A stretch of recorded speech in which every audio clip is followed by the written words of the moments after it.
इस वक्त 3 बज रहे हैं और इस वक्त मैं सोस्ट पे खड़ी हूँ।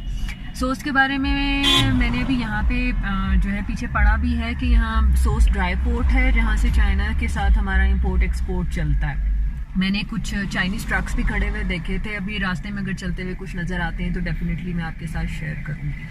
अभी मैं यहाँ पे चाय पी रही हूँ और उसके फ़ौरन बाद ही मैंने निकलना है कुंजराब पास के लिए, क्योंकि यहाँ भी मैंने पता किया है तो इट विल टेक 2.5 आवर मोर। तो तकरीबन 5:30 पौने 6 बजे हम वहाँ पहुँचेंगे और ऑफ कोर्स फिर हमें वापसी का सफ़र भी करना होगा। तो और जाहिर बात है शाम में लेट नाइट पहुँचने का कोई उधर वो नहीं है, रीज़न नहीं है, क्योंकि फिर मैं वहाँ के ना व्यूज़ इंजॉय कर सकूँगी और ना मैं आपके साथ शेयर कर सकूँगी। तो इसलिए बगैर टाइम वेस्ट किए निकलते हैं।